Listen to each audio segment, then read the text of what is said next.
안녕하세요. 오늘은 데이터 전문가가 되기 위해서 통계 공부를 하지 말아야 될 이유까지는 아니지만 통계 공부를 뒤로 미뤄야 하는 이유에 대한 제 생각과 경험을 말씀드리려고 합니다.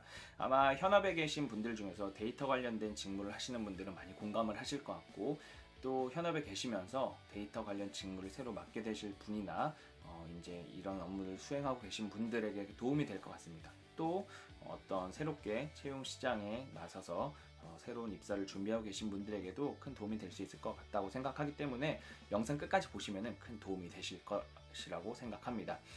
그렇다면 제가 왜 통계 공부를 데이터 전문가가 되기 위해서 통계 공부를 뒤로 미뤄야 하는지에 대해서 말씀드리려고 합니다. 일단 첫 번째로 너무 어렵습니다.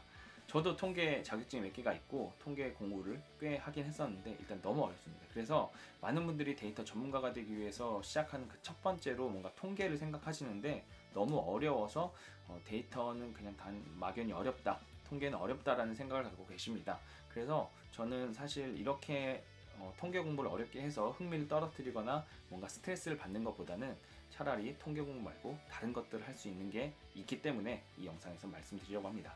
그렇다면 통계 공부를 하지 말고 어떤 걸 해야 되냐라고 했을 때 저는 오히려 여러분들께서 일하고 계신 곳 아니면은 내가 입사를 하고 싶어서 지원할 곳에 도메인 지식이라고 하잖아요. 업무에 대해서 정확한 부분들을 좀 더 지식적으로 습득하는 것을 추천합니다. 예를 들어서 내가 일하는 곳이 아니면 내가 들어가고 싶은 곳이 어떤 의료 쪽의 데이터를 활용하는 곳이다 라고 했을 때 의료 쪽에서 사용하는 어떤 통계적인 방법론에 좀 더 몰두해서 이것을 깊이 파기보다는 전체적으로 의료 데이터가 어떻게 생성이 되고 수집이 되고 관리가 되고 활용이 되는지 이 프로세스를 먼저 정확히 알고 파악하는 것이 조금 더 여러분들이 일을 할 때 수월할 것이라고 생각을 합니다. 실제로 많은 회사에서 이 전체적인 데이터 생애주기라는 데이터 프로세스가 지켜지지 않는 곳이 굉장히 많이 있습니다. 그래서 데이터의 생애주기를 고려하는 데이터의 생애주기를 나누는 많은 단계들이 있는데 그냥 생성, 어떤 수집, 그리고 관리, 분석이라고 그리고 활용이라고 했을 때 사실 여기서 분석에서 통계적인 기법들이 쓰이는 건데 이 분석은 이 전체적인 데이터 생애주기를 보았을 때 정말 끝단에서 몇 프로 차지하지 않는 부분입니다. 그렇기 때문에 여러분들께서 이 전체적인 생애주기를 알고 업무를 하시는 것이 조금 더 빠른 성과를 낼 수 있고 좀 더 내가 스트레스를 덜 받고 일할 수 있는 방법이라고 생각을 합니다. 가장 좋은 방법은 사실 이 생성 앞에 기획도 붙는 것인데 이 기획은 굉장히 피곤한 일이기도 하니까 다른 영상을 통해서 제가 나중에 말씀드리도록 하고요. 그래서 통계 공부만 내가 집중을 했을 때 실제로 데이터 관련된 분야 일을 할 때 어떤 일이 일어나는지 가정을 해서 말씀드리려고 합니다. 내가 통계 공부만 했다고 했을 때 이 통계 분석을 할 수 있는 어떤 데이터들을 수집했다고 칠게요. 근데 이 데이터가 아주 잘 이쁜 모양으로 되어 있으면 아무 문제가 없는데 이 데이터를 전처리해야 되는 게 거의 대부분이 필요합니다. 그렇기 때문에 이 전처리가 얼마나 잘 되어 있는지가 사실 이 분석의 질을 결정하는 것에 큰 영향을 미칠 수 있는데 이 전처리하는 것에 대한 공부가 통계 분석 공부보다 조금 더 쉽습니다. 근데 만약에 이 전처리할 데이터도 모여있지 않은 경우가 있어요. 수집이 되어 있지 않은 경우가 있습니다.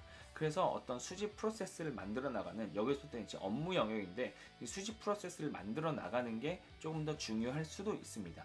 만약에 수집이 안 되어 있고 그 전에 이제 생성도 안 되어 있는 것들도 있을 수 있죠. 아니면 생성부터 뭔가 잘못되어서 수집은 되지만 생성하는 단계를 뭔가 좀 더 방법을 바꿔야 하는 경우도 있을 수 있습니다. 그래서 생성을 어떻게 하는지에 대한 업무를 개선하는 게 조금 더 통계 공부보단 쉽고 여러분들께서 업무를 하실 때 수월하게 하실 수 있을 것이라고 생각을 합니다.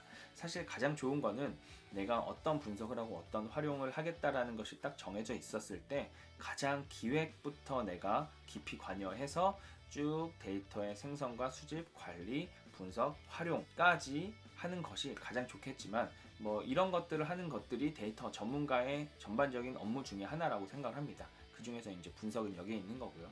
그래서 내가 이제 분석을 할 수도 있는데 여기서도 저는 두 가지 생각을 말씀드리고 싶어요. 만약에 분석할 데이터가 굉장히 좀 어려운 데이터다라고 했을 때 내가 굳이 그렇게 힘들게 공부할 필요도 없다고 생각을 하고 이거는 분석하는 전문 업체에 맡겨도 된다라고 생각을 합니다. 아니면 제가 경험한 대부분의 경우에는 이 데이터만 잘 모아져 있고 만약 기획부터 잘 되어 있다라면은 이 분석 단계에서 그렇게 어려운 통계 방법론이 필요한 경우가 사실 드뭅니다. 많은 분류가 되어 있고 내가 마지막에 어떤 정보를 알고자 하는 것들이 생성하는 단계부터 잘 데이터로 박혀 있으면은 사실 이 분석 단계에서는 간단한 차트 몇 개, 간단한 표 몇 개만 해도 기업을 운영하는 데 있어서, 회사를 운영하는 데 있어서 인사이트를 주는 데 큰 도움이 될 수 있습니다. 그렇기 때문에 통계 공부보다 이 전체적인 데이터 프로세스를 좀 더 내가 집중하는 것이 데이터 전문가로서 성장하는 데 있어서 좀 더 빠른 길이라고 생각을 합니다. 오늘은 그래서 제가 데이터 분야에서 그동안 일을 하면서 느꼈던 경험과 생각을 여러분들께 말씀드렸습니다. 데이터 분야에서 일하고 계신 분들이 혹시 관련된 생각 있으시면 댓글로 남겨주시거나 궁금한 점이 있으신 분들도 댓글로 남겨주시면 제가 보고 답변 드리거나 그 다음 영상을 만드는데 참고하도록 하겠습니다. 긴 시간 시청해 주셔서 감사드리고요. 구독과 좋아요, 댓글, 알림 설정은 저에게 큰 힘이 됩니다. 감사합니다.